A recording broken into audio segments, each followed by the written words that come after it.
Joining us on the center stage face-off tonight, one of India's most respected generals. He's been in charge of the army in Kashmir. General Syed Ata Hasnain, former GOC 15 Corps, is joining us tonight from Jammu. Also with us, Strategic Affairs editor of the Indian Express newspaper, one of the top experts on global jihad, also what the ISIS is up to. He's been to Iraq and back, Praveen Swami. With us also on this broadcast is Ijaz Majid. He's the father of Arif Majid, a 22-year-old who's gone missing in Iraq and is now feared to be actually part of the ISIS. With us also on this broadcast is Maulana Mahmood Madni from the Jamiyat-e-Ulema-e-Hind.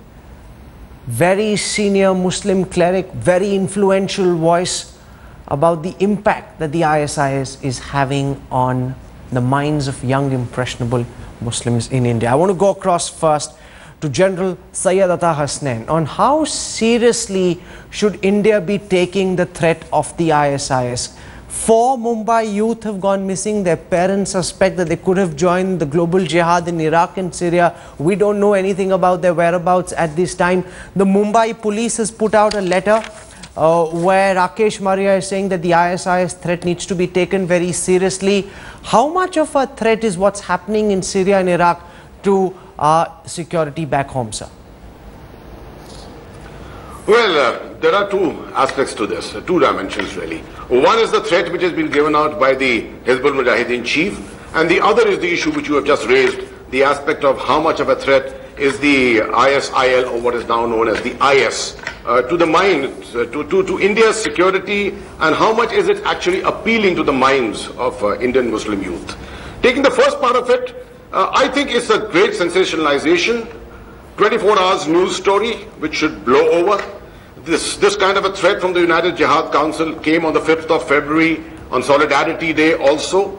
The situation in Kashmir, you know how it is. There are very few terrorists left. The militancy is flagging off. We've got the elections coming up in November, December this year, and it's important to sensationalize Kashmir, make sure that some kind of turbulence is created.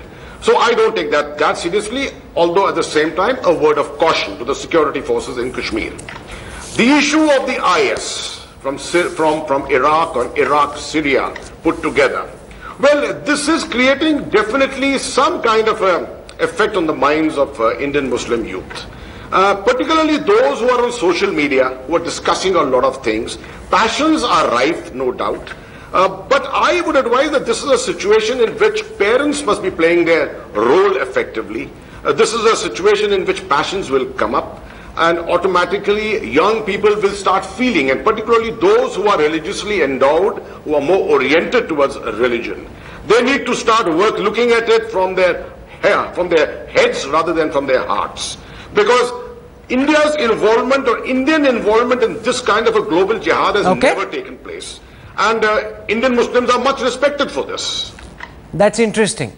You're saying it hasn't happened in the past. Is it, Praveen Swami, something that the ISIS is actively trying to do? Or is it happening as a byproduct of what's happening in Iraq and Syria, where Indian Muslims, especially because of their very active presence on social media, are getting influenced and thereby converted and becoming more radical in their orientation? You've had some numbers of young Indians in the past as well involved in global jihadi violence.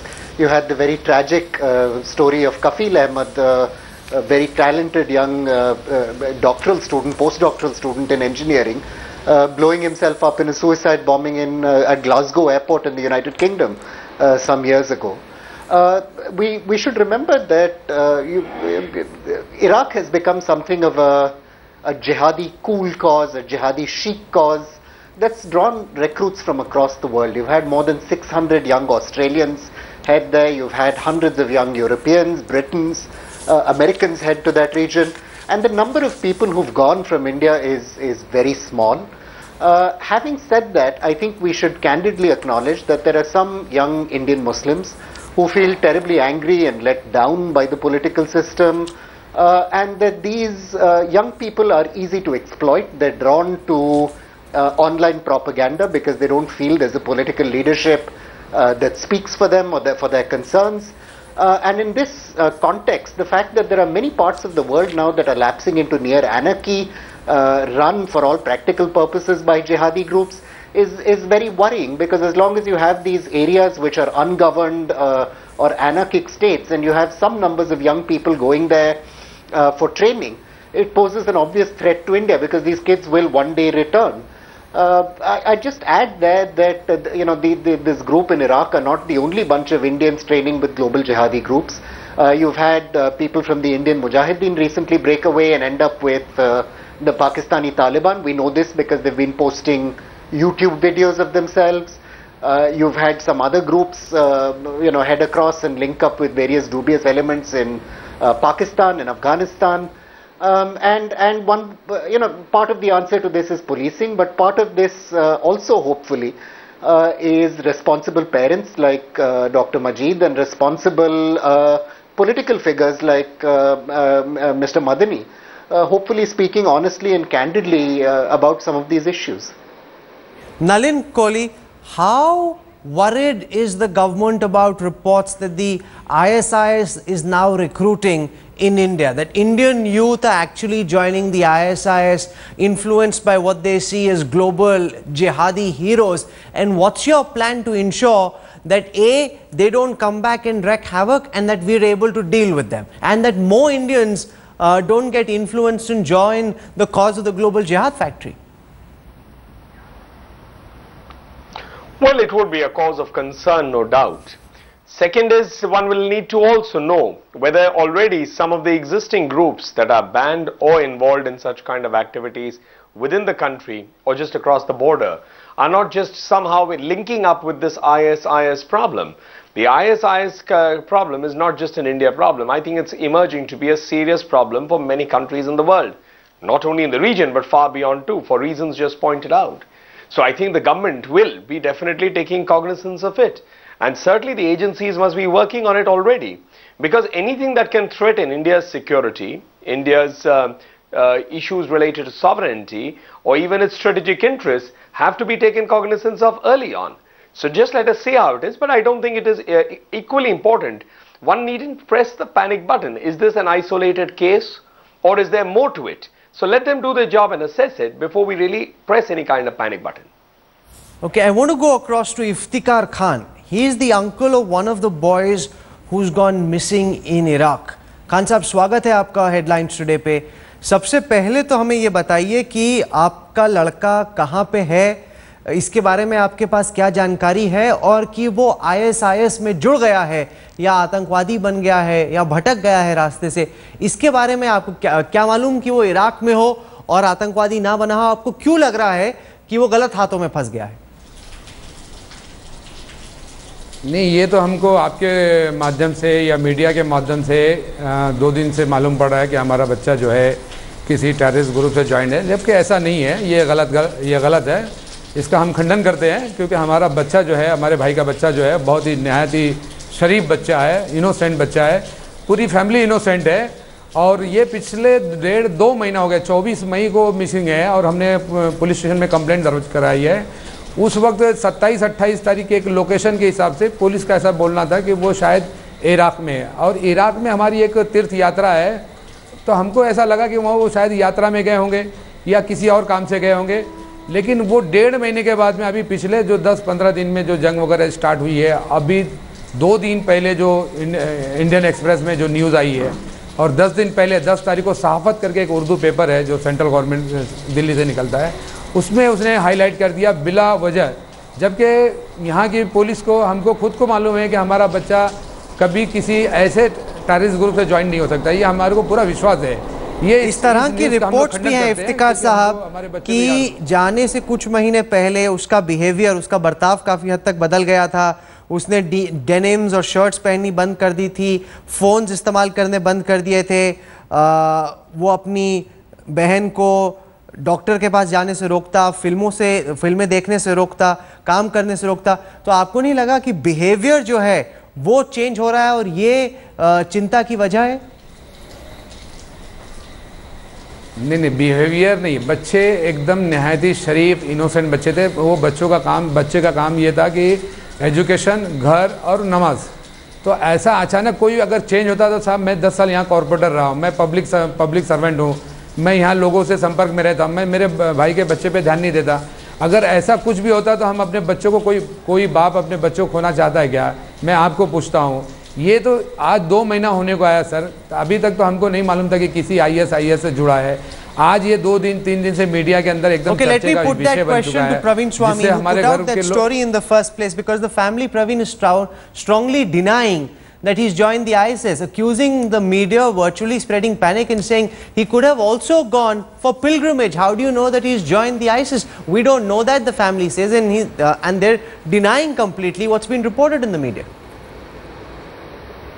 Look, Rahul, you've been a journalist and seen these situations. Indian families are hugely protective of their kids. I'm sure my mother, if I'd done anything terribly wrong, would insist I was a saint in the violation of all facts.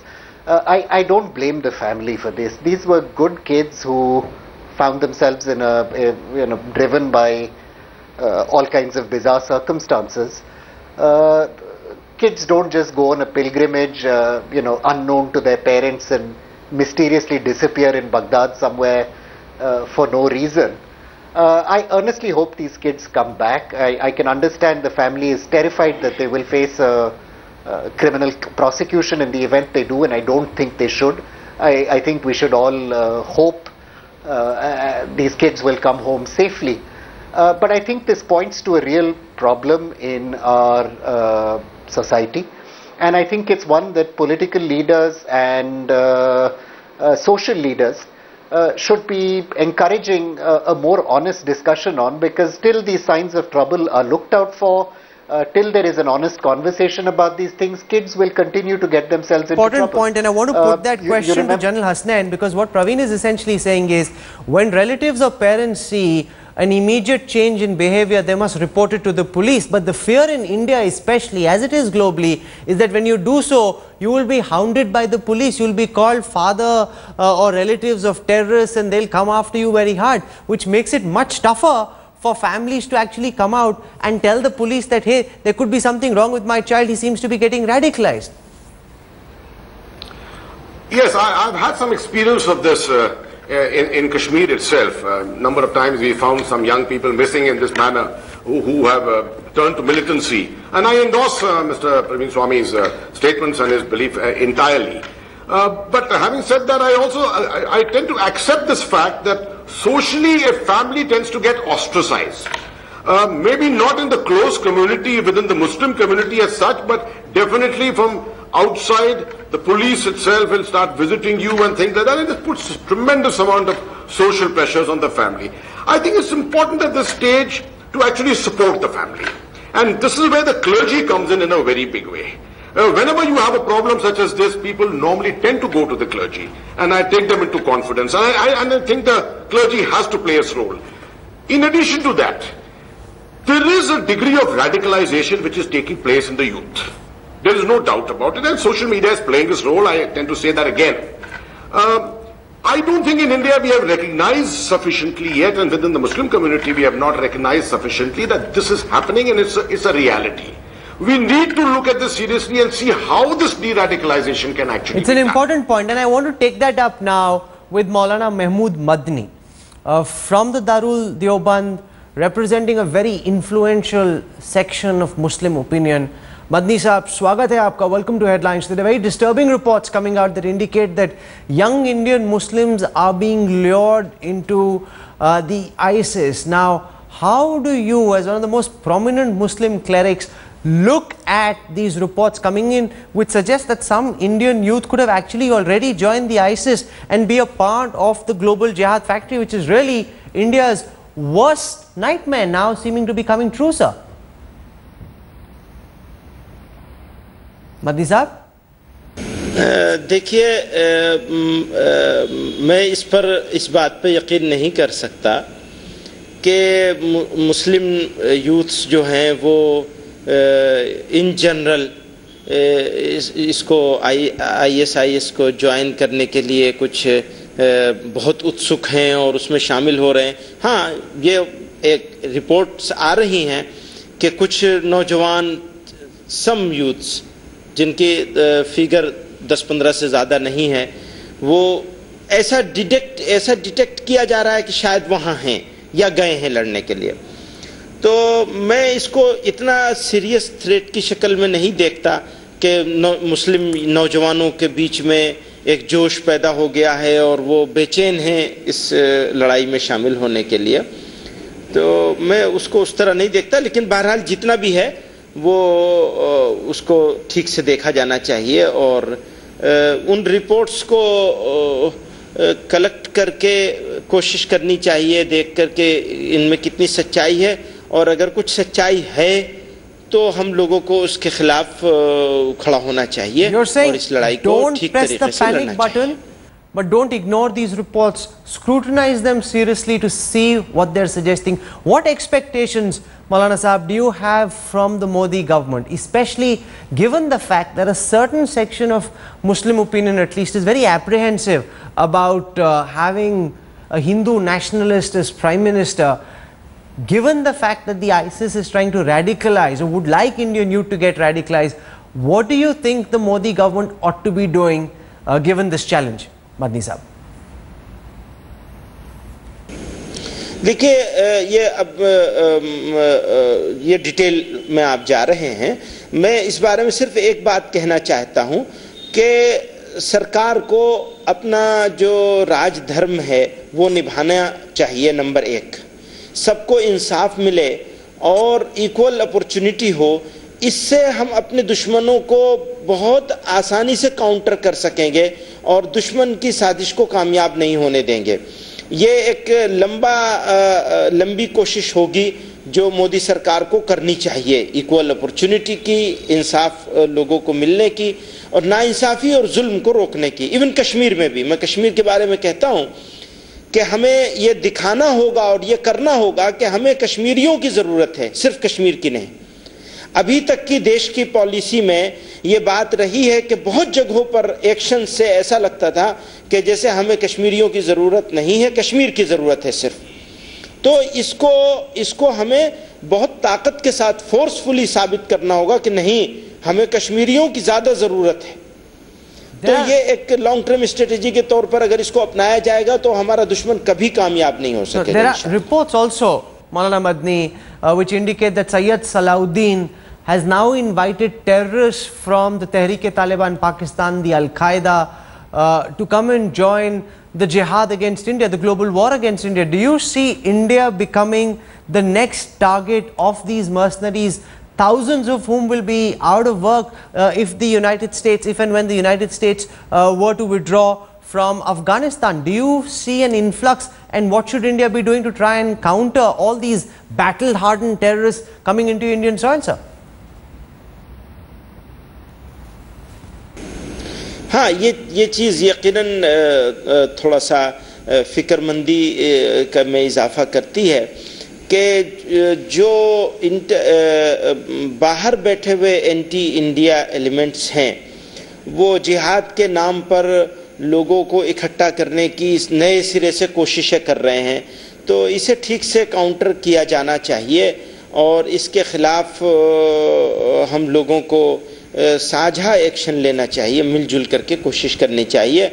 और हमें इस बात का यकीन है कि जो ताकतें इस तरह की कोशिश कर रही हैं, हम लोग उसको कामयाब नहीं होने देंगे। I'm going to leave it over there. Maulana Mahmood Badni, for joining us from the Darul Uloom Deoband tonight. Thank you very much. I want to go across to Nalin Kohli on some of the points that you've made, because Nalin, Maulana Badni says if the BJP government were to treat everyone equally, Hindus and Muslims alike, then maybe there would be no reason for Muslims to fear the Modi government and the BJP, and they wouldn't get radicalized, as some reports suggest that Muslim youth are already being radicalized. Now, do you think the government is doing enough to counter this perception, to win over the hearts and minds of Kashmiris and also the Muslims?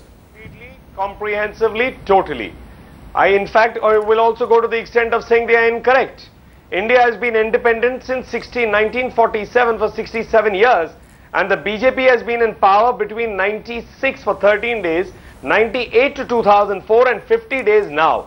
So if there is a sense of alienation, that question needs to be asked for those who have been running India for the balance 55 years. Number one. Number two, perhaps Maulana Madani did not hear what Modi ji has been saying consistently.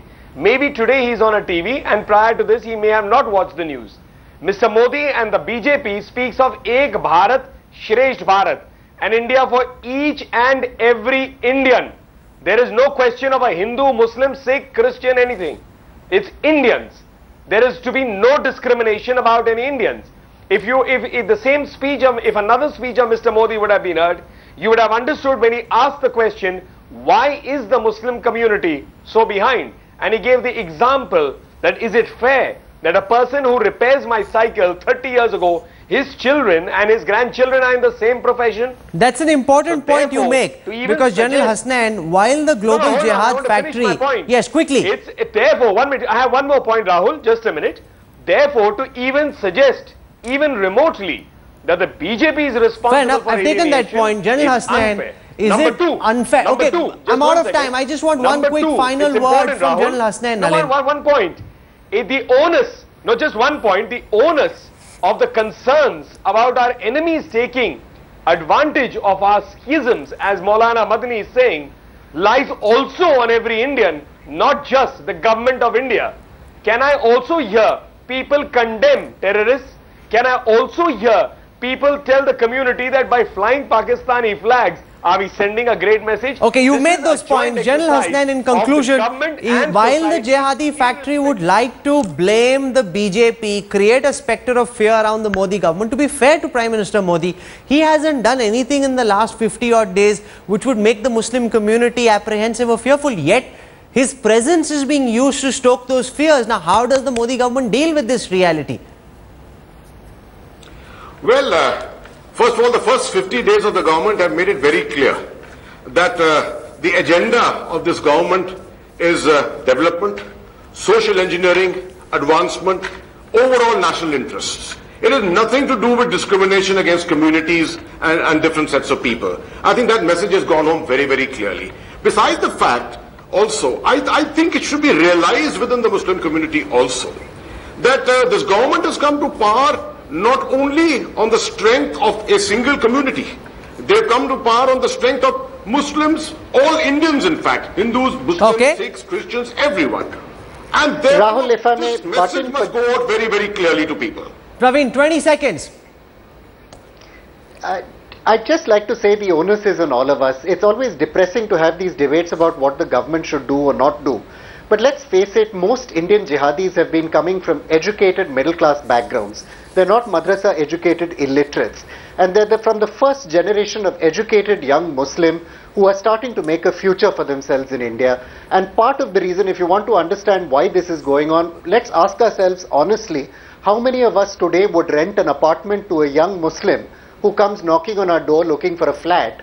I'll leave the answer open to that, but your viewers know the answer as well as I do. It's something we're all socially responsible for. There are deep roots and complex roots to this, but let's have an honest and mature national conversation on this question rather than getting carried away and hurling political point-scoring points on this. I think you've summed this up really well, that you can't take an extremist position on either side. There's need for a mature conversation which acknowledges reality and finds steps to deal with it, to ensure that Muslim youth cannot get radicalized. India simply cannot afford this. For the time being, Maulana Madani, General Hasnain, Praveen Swami, Nalin Kohli and Iftikhar Khan for joining us on Center Stage this evening. Thank you very much.